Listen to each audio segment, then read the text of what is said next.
This meditation, apart from solving the psychological problems, will straight away take you to the enlightenment. Because the day before yesterday's sutra and yesterday's sutra, see, day before yesterday Shiva was teaching us to work on pain and suffering. Yesterday he was teaching us to work on love and joy. When you are in totally love with somebody or some object. Actually, I'll take few minutes to answer yesterday somebody's question. And it is related to today's subject also. See, the pain and suffering, love and joy, today Shiva is dealing with the situation when you get a mood against someone or for someone, how to use that situation and achieve enlightenment. Understand? You will have these situations more time than yesterday and day before yesterday's problems. He is taking us step by step to the deeper and deeper levels of our inner space. Every day he is analyzing different situations and giving us techniques. Today he is taking us further, deeper. How to work on you when a mood against someone or for someone arises in you. Let me just take few minutes to answer some of the questions which I had yesterday, Energy Darshan. During Energy Darshan, people were asking me some of the questions about the technique. I thought if I answer here, put it in record, it will be useful for future. It's a wonderful question. They asked me,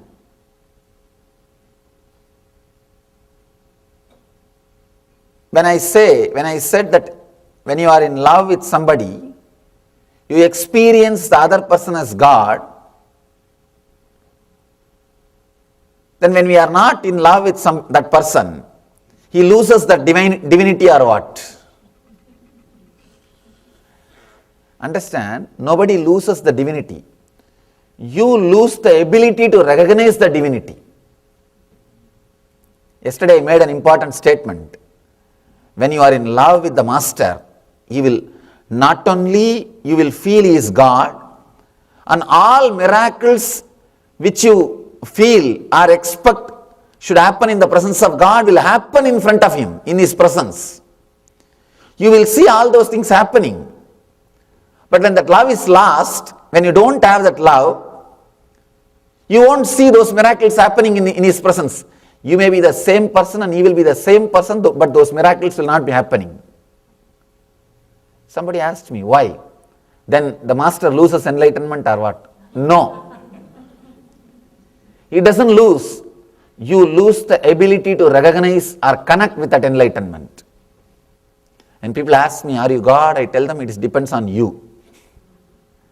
It depends on you. I am constantly available, open. If you want to connect with me as a teacher, you can connect with me and carry the knowledge. If you want to connect with me in the level of master, you can have initiation. See, only master can initiate, teacher can't initiate. Teacher can teach, master can initiate. If you connect with me at the level of God or divine ultimate energy, you will carry the experience itself, not just initiation. How much your inner space is made available for me, that's all.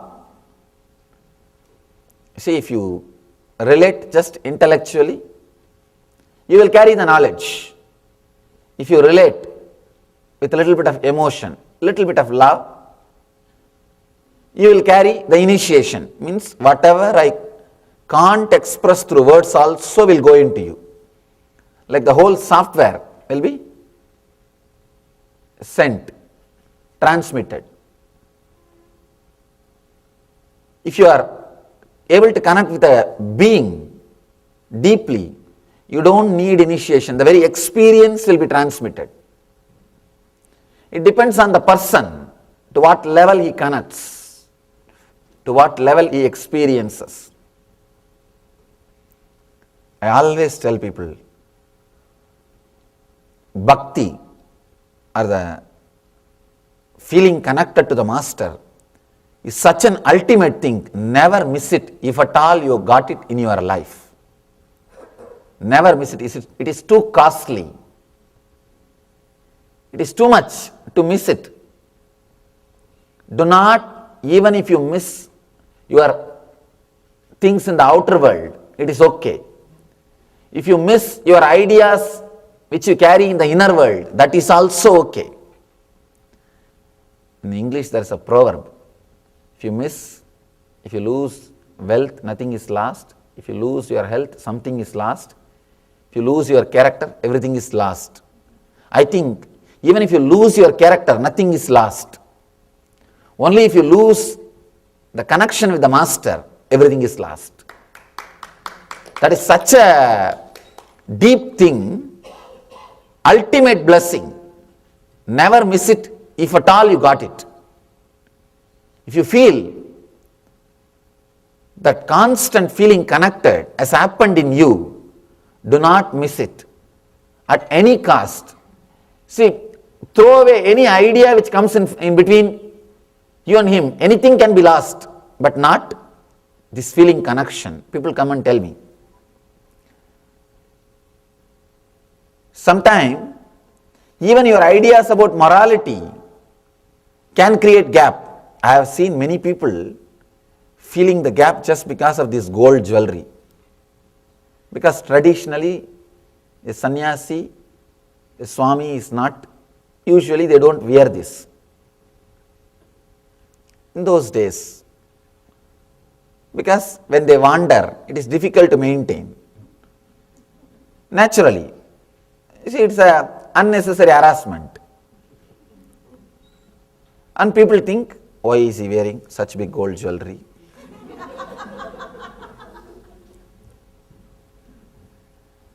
The big problem is, I neither feel connected nor feel hatred. Somebody made it, it was looking really nice, I also enjoy, so I wear, that's all. I wore, over. When the work is over, when I get down, first thing will be, I will remove it and put it aside.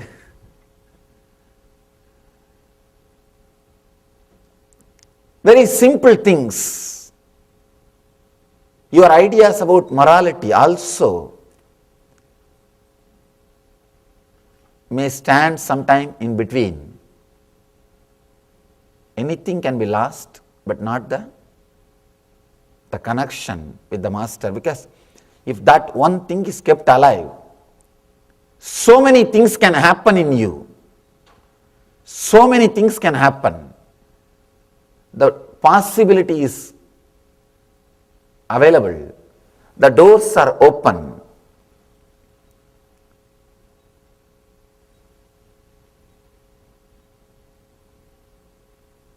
The bridge is not burnt. Still the bridge is alive. If the feeling connected, if that is taken away, whatever you may try, nothing is going to work.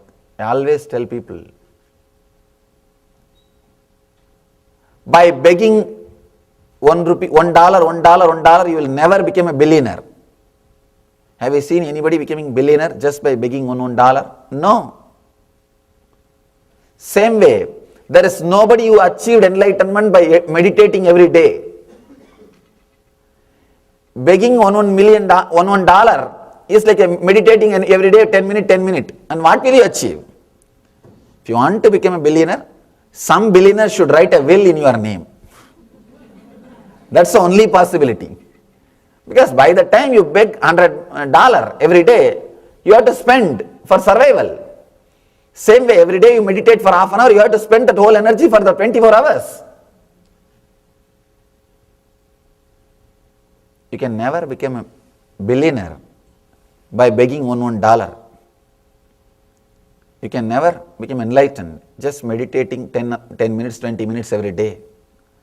Only if a billionaire writes a will, you will become billionaire. Same way, only a master writes will, the enlightenment is achieved. That is why so much of emphasis is put on the master's presence and the Guru Kripa in our traditions.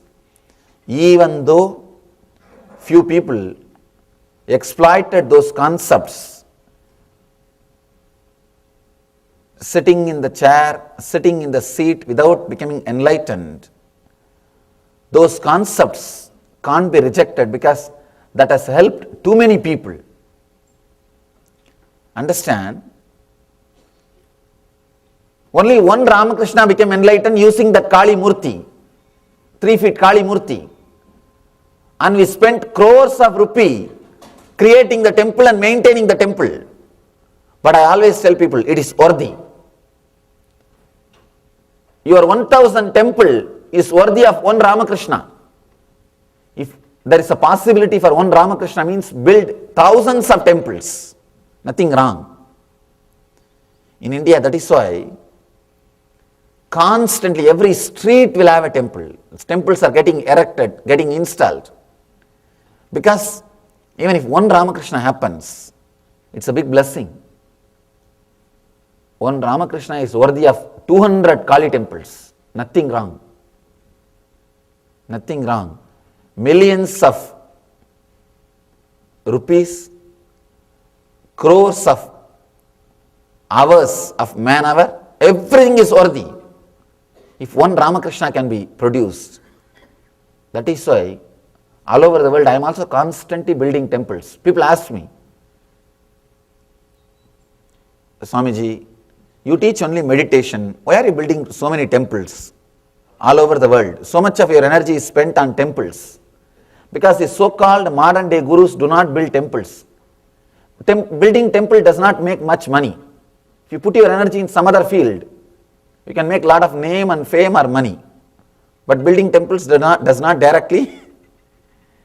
Business plan will not say yes for temples. People ask me, why do you put so much of energy in building so many temples? I tell them, you don't know the possibility. Somebody may feel connected. Somebody may fall in love with the deity. Somebody may feel connected. The possibility exists. See, when you don't feel connected, it's idol worship. If you feel connected, it's worship through idol, not idol worship. Worship through idol. The possibility exists. That is why constantly I am working on erecting as many temples as possible. Let the people be reminded again and again. Let the possibility be kept alive.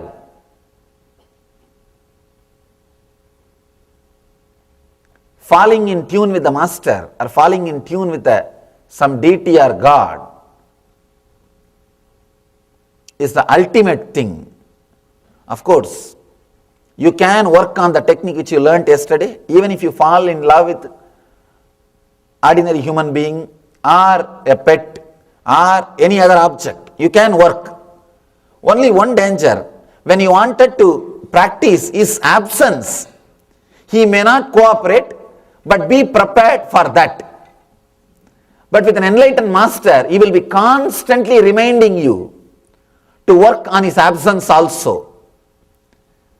After a certain period, he knows how to clearly say, hey, now it is time, put your energy on you. Sometime you yourself will see, in the initial level when people come, I give so much of attention. After some time I tell them, hey, now it is time. You work on you, sit with you. Even in our meditation techniques, the ultimate meditation technique taught to them is unclutch from my form. I tell them, you will not be able to experience me if you think I am this 6 feet form. No. Cut. No. At one point, one more thing, it's not that you will be disconnected from me. You will be deeply connected to my true self. Understand? There are people who get disconnected and leave. That is different. I am not talking about that. Means they have a hatred. In love you will feel connected. In hatred you will feel disconnected. In devotion you will go beyond the connection and disconnection. You will just feel it, experience it.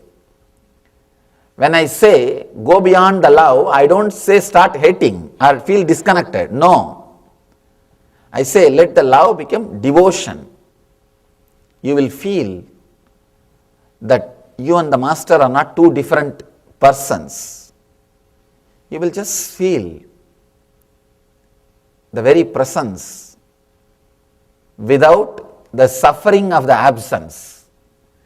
He will constantly remind you to turn towards you. He will not be binding you. See, whenever you start experiencing or feeling the presence of some person, putting so much of energy to create the feeling and the love and the presence, not only you will be dependent on him, by the time he also will become dependent on you. If somebody can maintain without him being dependent on you and you only dependent on him, he is an enlightened person. Enlightened person will never be dependent on you. So he doesn't have vested interest to keep you under his control, under his slavery. No. When time comes, when he sees that now you can turn towards yourself, when you have achieved the excluding the others, see, he will allow you to experience his presence only till you achieve the absence of others. He will see that your energy which is invested in so many ways, it's all completely centralized. Once he sees that centralizing work is over, immediately the next step itself he will tell you, now enough, start working on my absence. Work on your presence. Work on your presence. In the initial level, for enlightenment, you need master's presence. In the ultimate level, you need your presence. Master is a person, will not bind you. He will straight away direct you towards your presence. When you work on an object or a person who is not enlightened, only thing you need to understand, during the time you want to practice the absence, he may try to bind you. Don't bother to say no at that time. Just have that courage, that's all. But when you are working with the master, you won't have that problem. At the right time, simply will turn his whole energy towards you and tell you to be in his absence, work on yourself.